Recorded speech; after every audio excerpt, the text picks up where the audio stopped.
Assalamualaikum warahmatullahi wabarakatuh. Perkenalkan, nama saya Irma Yanti dengan NIM 1930 106021. Nah, untuk kali ini kita akan membahas materi fisiologi tumbuhan tentang hubungan tumbuhan dengan air.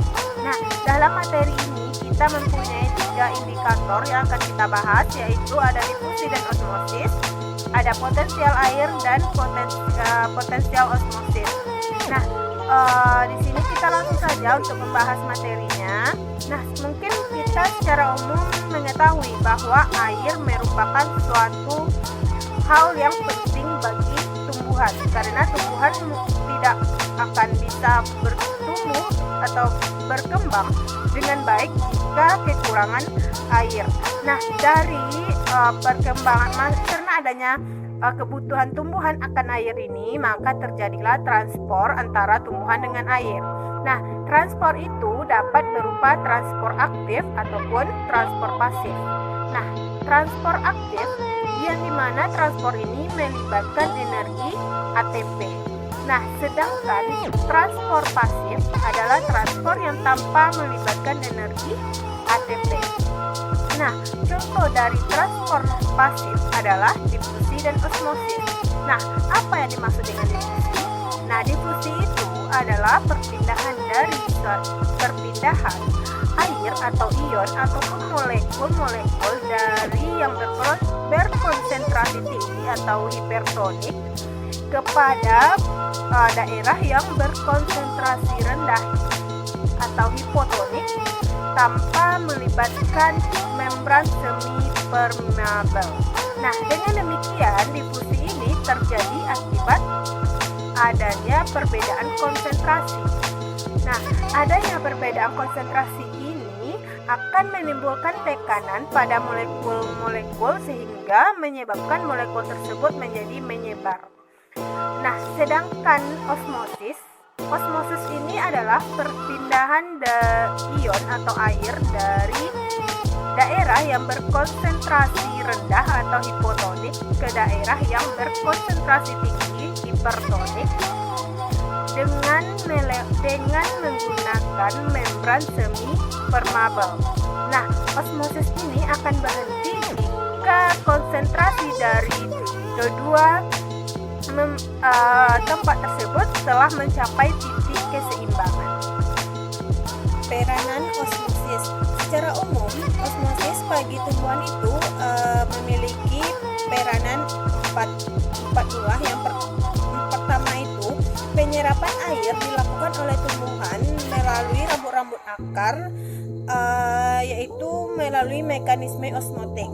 Nah, yang kedua, air yang diserap oleh tumbuhan dibagi-bagikan di sepanjang jaringan yang hidup melalui osmosis dari sel ke sel. Nah, yang ketiga itu sinar matahari merangsang peningkatan osmosis pada sel pengawal, sehingga pengambilan air dimulai ketika stomata membuka. Nah, yang keempat, pertumbuhan dari sel-sel muda sampai dengan perpanjangan sel disempurnakan oleh kemampuan osmotik dan kemampuan tekanan turgor dari sel tersebut. Nah, baiklah, kita lanjut ke indikator yang kedua, yaitu potensial air atau dikenal juga dengan potensial kimia air. Nah, potensial air itu sebenarnya merupakan suatu ketetapan yang bersifat relatif. Nah, suatu ketetapan yang besarnya ditentukan dengan membandingkan potensial air murni dengan ketetapan air murni yang sama dengan 0. Nah, dalam kimia air ini, istilah potensial air atau dikenal juga dengan water potensial atau PV. Nah, dilambangkan dalam bahasa Yunani yaitu Si atau ditulis seperti huruf P. Nah, potensial air dari suatu sel atau jaringan itu ditentukan oleh banyaknya air murni yang terdapat atau yang dikandung oleh suatu sel atau jaringan tersebut. Nah, semakin tinggi kandungan air murni dari sel jaringan, maka semakin tinggilah potensialnya. Oleh karena itu, potensial air selalu bernilai negatif. Nah, air akan bergerak dari jaringan yang potensial airnya itu tinggi ke jaringan yang potensial airnya itu rendah. Karena potensial air pada tumbuhan itu lebih rendah dari potensial air yang terdapat dalam media atau di dalam tanah. Nah, maka air dapat bergerak dari tanah menuju tumbuhan atau menuju tanaman tanam ke jaringan-jaringan sel tumbuhan tersebut. Kita lanjut pada indikator yang ketiga, yaitu potensial osmosis. Nah, potensial osmosis itu adalah potensial larutan pada sel atau jaringan yang nilainya lebih rendah daripada potensial air murninya. Nah, potensial osmosis ini tidak dipengaruhi oleh tekanan, tetapi dipengaruhi oleh beberapa faktor. Yang pertama itu ada konsentrasi. Semakin tinggi dari konsentrasi, maka potensial osmosis itu akan menurun. Selanjutnya ada ionisasi molekul zat terlarut, yang mana potensial osmotik ini ditentukan oleh tidak ditentukan oleh macam dari zatnya, tetapi jumlah dari partikel dalam suatu larutan tersebut. Nah, yang kedua ada hidrasi molekul zat terlarut.